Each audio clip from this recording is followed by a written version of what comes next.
Si de nos jours, la vente de formation est perçue comme de l'arnaque, c'est parce que 99% des formateurs ne savent pas comment s'y prendre. Eh bien, dans cette vidéo, je te propose les étapes à suivre pour vendre une formation en ligne ou bien un coaching de manière efficace. La première étape consiste à réaliser une étude de marché. Il s'agit ici d'évaluer le besoin afin de savoir si les gens sont réellement intéressés par la formation que vous voulez proposer. Cette étape est très cruciale. L'étape d'évaluer le besoin est très cruciale parce que l'essence d'un business est de répondre à un besoin et d'apporter une solution à un problème bien précis. Les business qui ne fonctionnent pas, c'est très souvent, c'est à 95%, c'est parce qu'ils ont mal évalué le besoin. L'étape de l'étude de marché est très cruciale.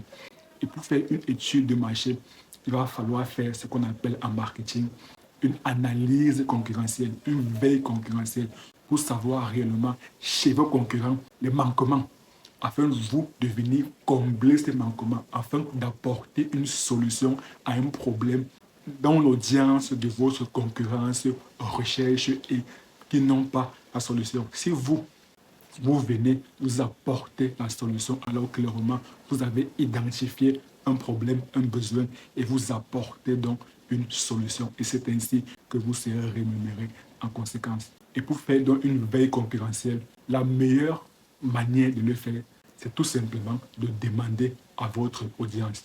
Et sur YouTube, il y a un onglet qu'on appelle l'onglet communauté. Donc, vous pouvez vous servir de l'onglet communauté pour poser des questions à votre audience afin de savoir réellement si la formation que vous voulez proposer va les intéresser ou pas. Un autre moyen, c'est d'essayer de partir dans la barre des commentaires de vos concurrents pour savoir les questions que leur audience se pose et vous de venir donc répondre à ces questions. Une autre manière serait de partir dans les groupes Facebook, de savoir réellement les questions que les gens se posent en ligne et vous donc, vous venez apporter une solution. Bref, il y a énormément de manières d'identifier un besoin en ligne. Et lorsque vous avez identifié ce besoin en ligne, alors maintenant, votre formation que vous voulez proposer doit être la solution à ce problème. Une fois que vous avez identifié les besoins en ligne, maintenant, il va falloir créer des vidéos afin de valider si la solution que vous voulez proposer va intéresser votre audience. Parce que vous pouvez bien identifier des problèmes chez vos concurrents. Mais lorsque vous apportez une solution, cela n'intéresse pas votre audience. Donc la première étape, c'est d'abord d'identifier les besoins en ligne, d'identifier les problèmes que souffrent des personnes en ligne. Deuxième étape, de venir avec une solution en tête. Et troisième étape, c'est de créer des vidéos qui proposent votre solution afin de confirmer à 100% si votre audience à vous sera réellement intéressée par votre solution. Et si c'est le cas, alors clairement, vous pouvez déjà commencer à vendre votre formation. La deuxième étape consiste à créer ce qu'on appelle un lead magnet, un aimant à prospect. Parce que votre audience peut être intéressée par la solution que vous proposez sur YouTube, mais elle n'est pas encore prête à sortir l'argent de sa poche pour s'offrir, pour acquérir votre solution. C'est donc là qu'intervient le lead magnet, l'aimant à prospect. Donc avant que les gens sortent de l'argent de leur poche, il va d'abord falloir savoir s'ils sont prêts à échanger leur temps contre de l'argent. Le lead magnet sert donc à augmenter le niveau d'engagement. Parce que sur YouTube, le niveau d'engagement n'est pas assez élevé au point où les gens pourront acheter directement votre solution. Donc là, avec le lead magnet, avec l'aimant à prospect, vous essayez d'augmenter le niveau d'engagement afin de savoir si au préalable, est-ce qu'ils sont prêts à échanger leur temps contre de l'argent. Et s'ils sont prêts à échanger leur temps contre de l'argent, alors cela veut dire que votre lead magnet est assez convaincant. Et par conséquent, ils seront beaucoup plus enclins à sortir l'argent de leur poche pour acheter maintenant votre solution. En réalité, on peut faire un parallèle assez intéressant avec la séduction. C'est un peu comme si vous venez de rencontrer une fille. La première interaction se passe bien. Ensuite, la seconde étape consiste à savoir si elle acceptera un date avec vous. Et donc, dans le business, dans la vente de formation, le date, c'est dans ça le lead magnet. Donc, le date est de savoir si elle est prête à échanger son temps contre la valeur étant vous. Et dans la vente de formation, la valeur étant la formation que vous allez proposer, ou du moins la mise en bouche de la formation que vous allez proposer. Et si donc le date se passe bien, alors clairement, elle sera beaucoup plus encline à sortir avec vous. Et c'est pareil avec la vente de formation. Si le lead magnet est assez convaincant, alors votre audience sera beaucoup plus encline à acheter maintenant votre produit. La troisième étape consiste à créer la formation proprement dite, du moins à créer une offre irrésistible, une offre à laquelle le prospect serait stupide de dire non. Parce qu'il faudrait battre le fer lorsqu'il est encore chaud.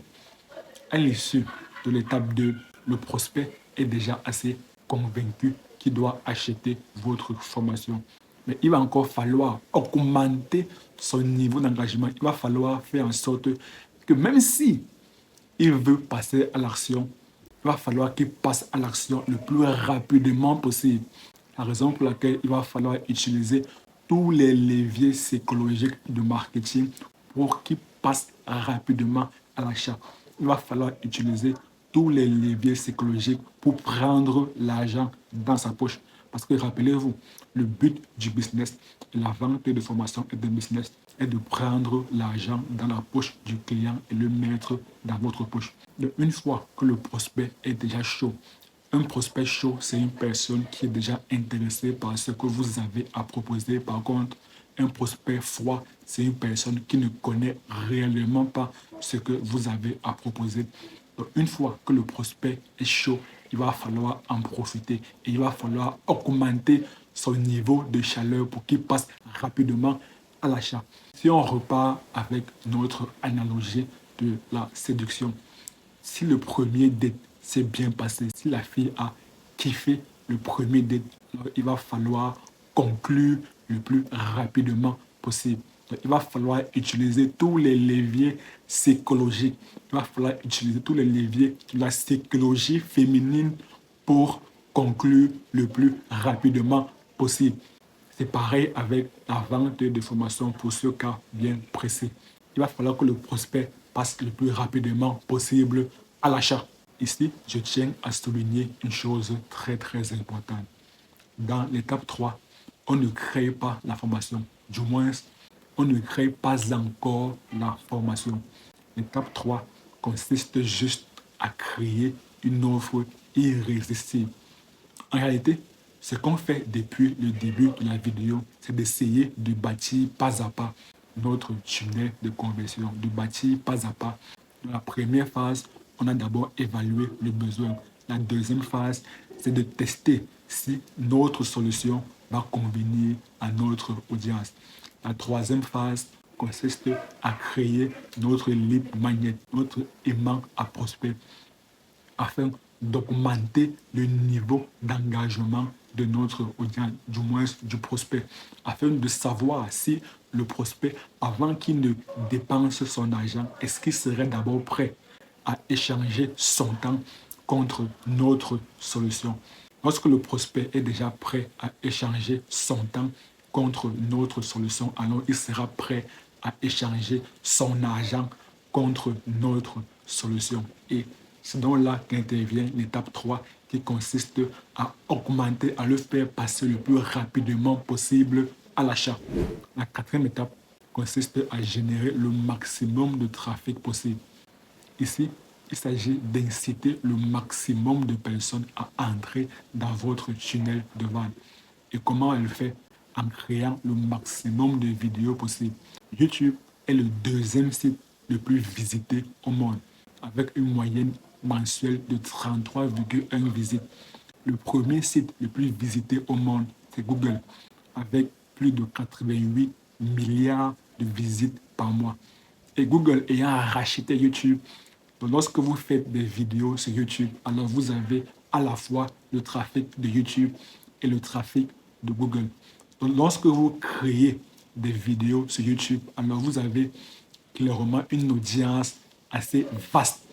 Et il faudrait que le maximum de personnes présentes sur YouTube et même sur Google puissent entrer dans votre tunnel de vente afin de bénéficier de votre formation. Et ici, il ne faudrait pas que les personnes passent directement de YouTube à votre formation. Si vous le faites, alors vous aurez un taux de conversion assez faible. Donc, il y aura très peu de personnes qui vont directement passer à l'achat. C'est la raison pour laquelle l'étape intermédiaire de la création d'un lead magnet, d'un aimant à prospect est cruciale. Cela permet d'augmenter le niveau d'engagement. Cela permet d'évaluer au préalable. Est-ce qu'avant que les personnes achètent votre formation, est-ce qu'avant que les personnes sortent de l'argent de leur poche, est-ce qu'ils seront d'abord prêts à échanger leur temps contre votre solution? S'ils sont prêts, alors ils seront beaucoup plus enclins à acheter votre produit, à sortir l'argent de leur poche. Clairement, voici le tunnel de vente résumé.